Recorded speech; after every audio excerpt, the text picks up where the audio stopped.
After the fall of Batoche, many Métis moved north, up the Green Lake Trail, where they became ranchers, running their free-range cattle in the rugged bush country of Saskatchewan's northwest.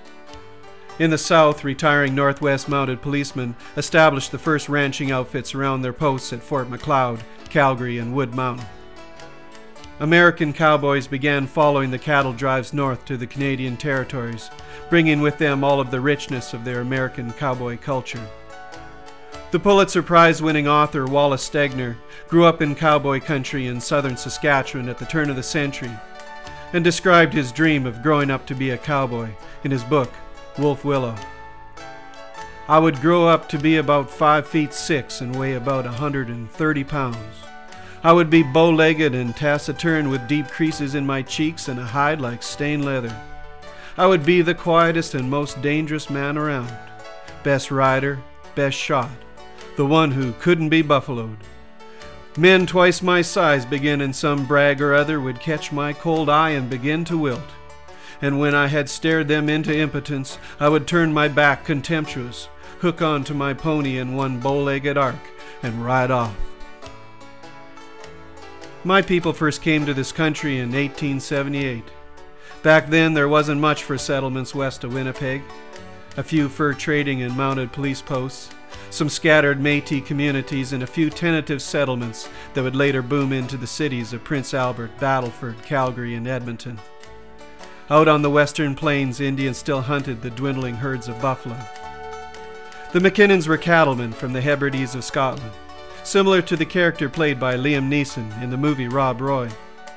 The process of forced evictions, known as the clearings, had left the Mackinnons with few choices but to immigrate to Canada. My great-grandfather, Dougal Mackinnon, was just a kid when he came out west with his parents, John and Mary. Dougal grew up on a homestead in the Dauphin area of Manitoba. The establishment of the Canadian Pacific Railroad in 1884 provided access to eastern markets for Western Canadian beef. The Mackinnons became cattle ranchers, and every fall they rounded up and herded all of the cattle from the district across what is now Riding Mountain National Park, south to the railhead of Brandon, on what has become known as the Mackinnon Trail.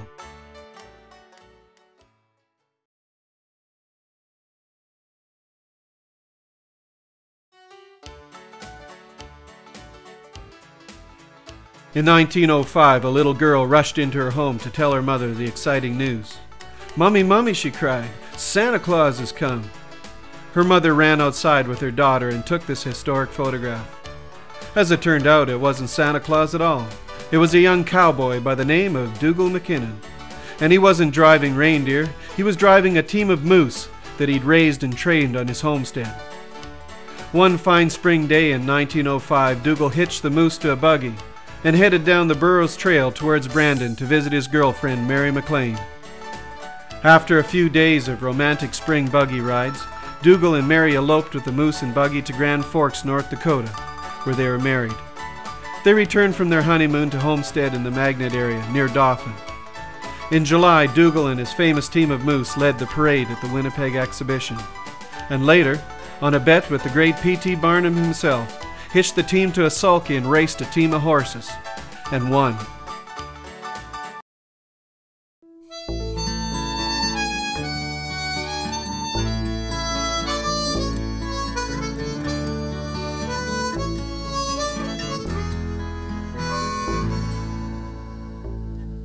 The cattle are lowing, the embers are glowing.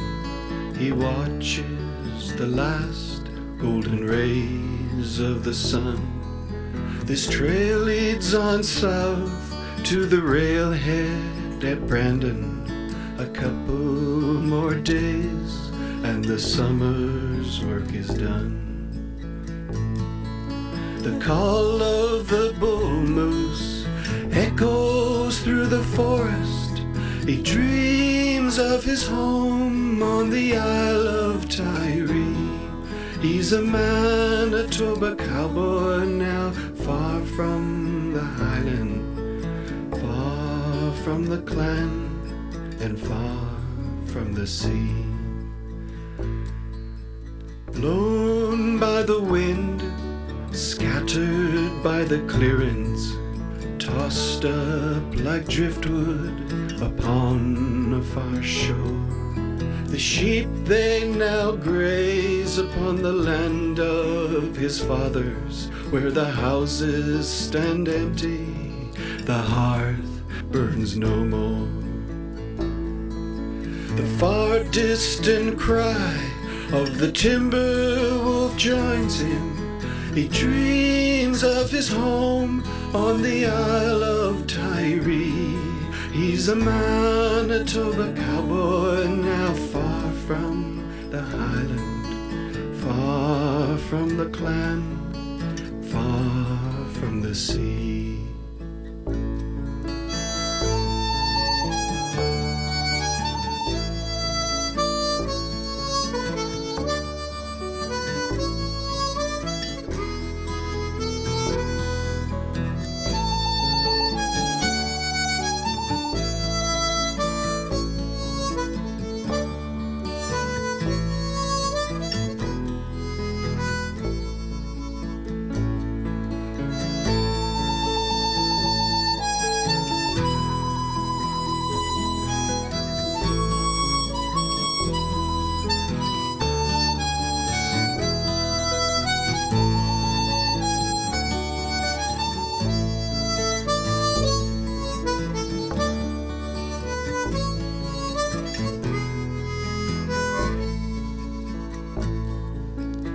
Who will remember the Manitoba cowboy when the forest reclaims the old Mackinnon Trail, where the hoof prints of cattle, the ashes of campfires lead over the mountain down to the Brandon Rail? In the sky the geese call as they fly to America. He dreams of his home on the Isle of Tiree. He's a Manitoba cowboy now, far from the highland, far from the clan, and far from the sea.